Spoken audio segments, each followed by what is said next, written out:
Core i5-2400, a 9-year-old CPU. Let's see how this plays out in 2020. But before that, a word from our sponsors.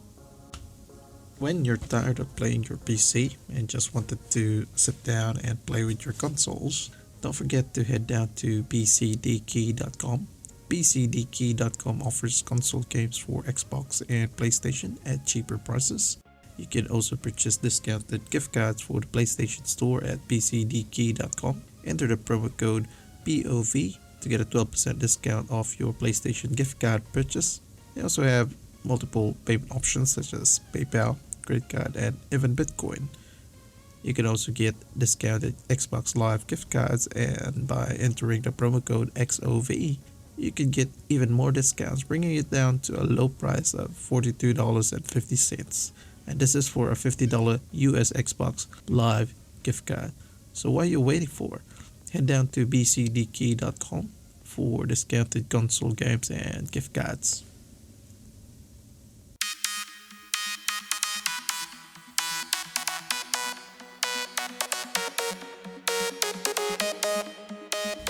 Hello everyone, welcome to the Overseer PC.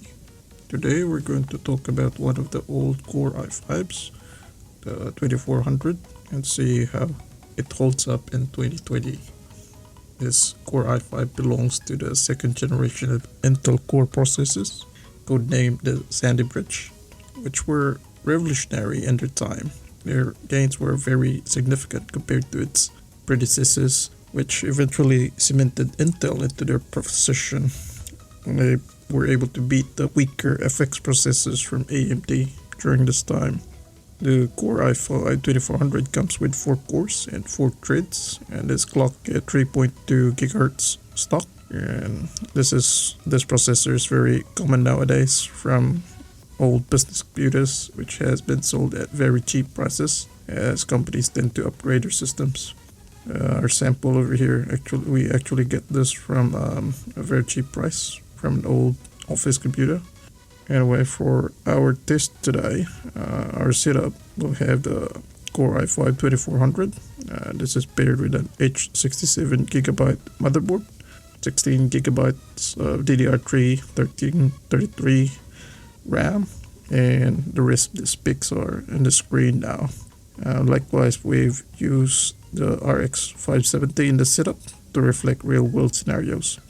We'll be running this setup in a variety of games, and as you know, here in the Overseer PC channel, we test mostly on competitive games that are commonly played on the market today, and are real gaming scenarios, and not just those test runs, but real gaming scenarios. And once again, before we start with our review, we're going to look at our MSI Afterburner overlay. As most of our viewers are new to PC gaming, we're going to look at this MSI overlay. This is very important when we analyze our gameplay. This is pretty standard and will reflect all our videos moving forward. So let's proceed. So on the top, we have the video card, which is our RX 570, and alongside is its temperatures and the usage. Basically, the temperature is standard Celsius and the usage is from 0 to 100%, meaning if it's like 100%, it's fully utilizing the graphics card. For the temperature, the lower is better, same with the usage. Then we've got the GPU clock, which is basically the clock speeds of the graphics card. We then have our VRAM, which is the memory consumption of our card. For our card, we have a maximum VRAM of 4 gigabytes.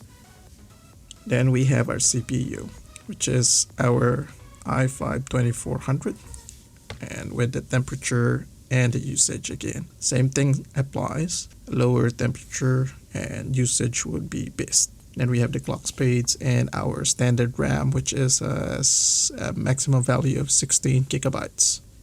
Next up is our frame rate and frame times. So basically the frame rate is your standard FPS, but the most important thing besides the FPS is our frame times. I have highlighted frame times here and shown its graph. So for frame times, you would want the most stable chart ever.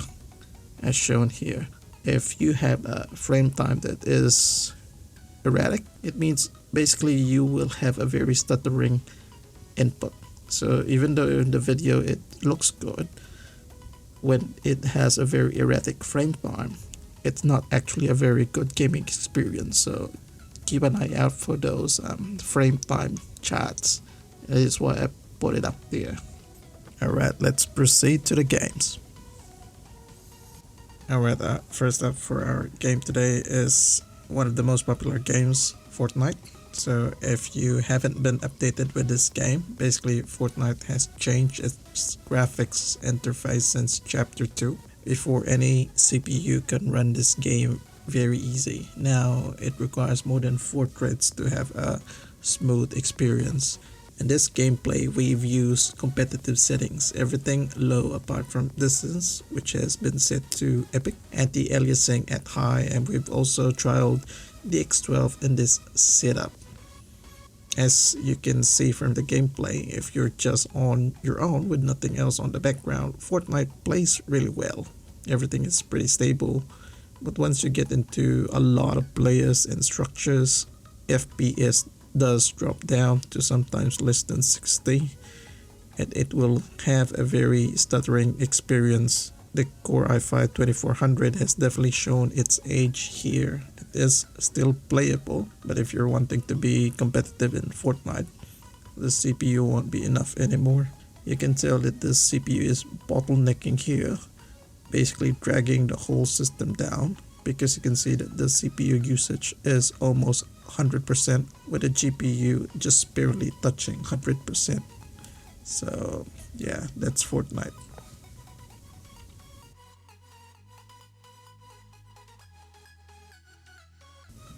Next up is PUBG, and this game is very interesting. It's been a few years since it was released, but up to this date, the game is still very unoptimized. Let's see how the Core i5-2400 holds up to it. We have everything set on very low here, apart from the effects in anti-aliasing. This is at 1080p resolution, and basically this is the competitive settings. In the gameplay, the parachute drop session is still a bit laggy in PUBG. This goes with even better systems. Moving around the small town can have FPS moving between 40 to 50, and our frame times are all over the place. When I was playing in this game, I feel like my input is always delayed during combat. I don't know if it's something to do with the network, or is it just something to do with the frame times. It's not as bad indoors, but in urban settings it is not very good. When you're on the forest and other outdoor area, it is pretty good. Overall, it's still playable, but definitely has shown its age as well. The CPU is bottlenecking the RX 570, and if you look at our MSI Afterburner, you can see that the CPU is hitting 100% most of the time, while the GPU is just floating around, going to 100% every now and then. So if you're a competitive player, you get frustrated with the CPU. If you just want to run the game and play, the CPU will run PUBG, but just not a very smooth experience. Another thing to note here is that this CPU, the Core i5-2400, is only at PCIe 2.0, while the RX 570 runs at PCIe 3.0. It still runs, it's backward compatible, but it's just not reaching its maximum potential. Our next game is Call of Duty Modern Warfare Warzone. This is one of the most popular games today. It's free, it's a AAA game with Battle Royale. Now, current setup can run Warzone if this is set at low settings. So the only thing with Warzone is that it consumes a lot of RAM. So if you're planning to have a setup like this, please get at least 16 gigabytes of RAM. Now, gameplay is smooth in some areas, and if you look at this gameplay here, it does stutter at certain scenes. Here specifically when our character has died. But most of the time you'll see the frame times are going up and down in this game, as it clearly uses more than 4 threads. And in this scenario, it is already pushing our GPU, the RX 570, to its limits as well. It's a decent experience, but it's certainly not the best, but it is still playable. Okay, you may get more frame rates if you set this at a lower resolution. Maybe 720p will probably add more responsiveness to the game, but in this case we just set at very low settings at 1080p. So yeah, this is Warzone.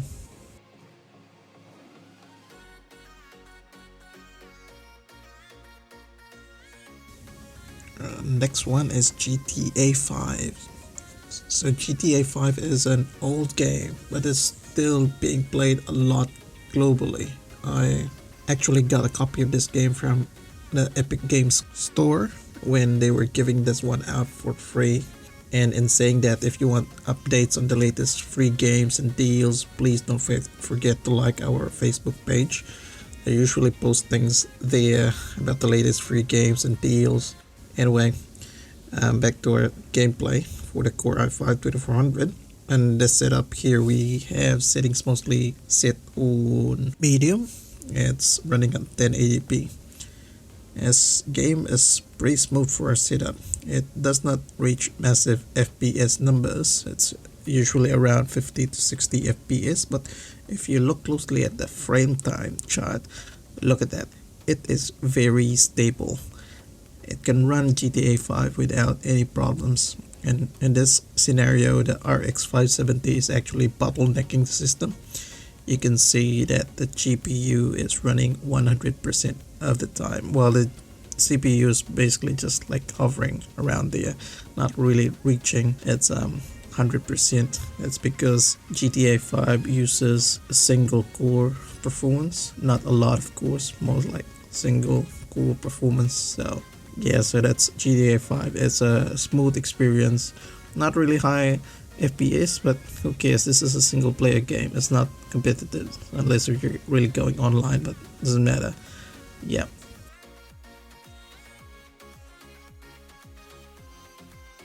Okay, our next game is Valorant. So Valorant is one of the newest rising games in online.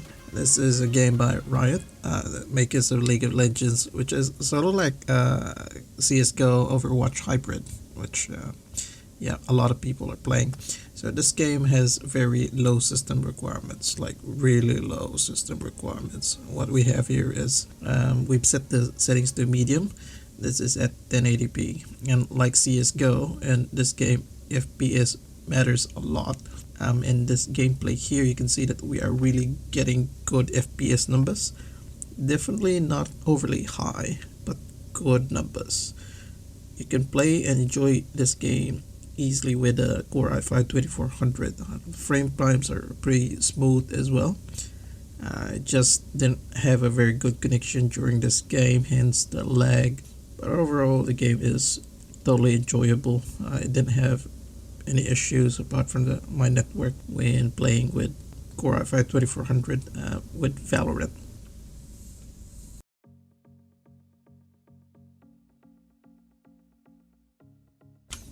One game that I tried to get this system tested was Apex Legends, but unfortunately every time I tried to get into Apex Legends, I just couldn't get into the game. I don't know, maybe it's just my region. Oceania's pretty quiet. When I was up there one time, there was only like 3 people in the queue, so I skipped Apex Legends. I know there are a lot of people wanting me to test it out. I guess we will just do it in a separate video.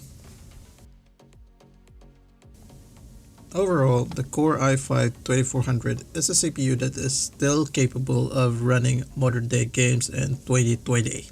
The keyword there is capable, meaning it can run them, but it doesn't mean that it will always be a smooth experience. There are games wherein it will be smooth, like GTA 5, despite having slightly lower FPS than 1080p, and Valorant, which is really, has that high FPS numbers, but for other games you will feel that this Core i5 is definitely getting old. It is now running 100% most of the time. And do I recommend this CPU in 2020?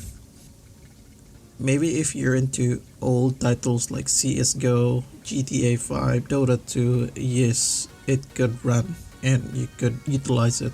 But for anything else, I would probably suggest that you move on towards more than 4 cores and 4 threads. You could bump up to an i7, those old i7, which has 4 cores and 8 threads. Because the trend nowadays is that most games now utilize more than 4 threads and 4 cores. So if you like this video, please don't forget to hit that like button, subscribe and activate notifications so you would not miss out on any of our videos. We have just passed 500 subs. If you're still watching at this time, do consider subscribing. We would definitely like to reach that 1K mark. Thank you so much for watching, and game on.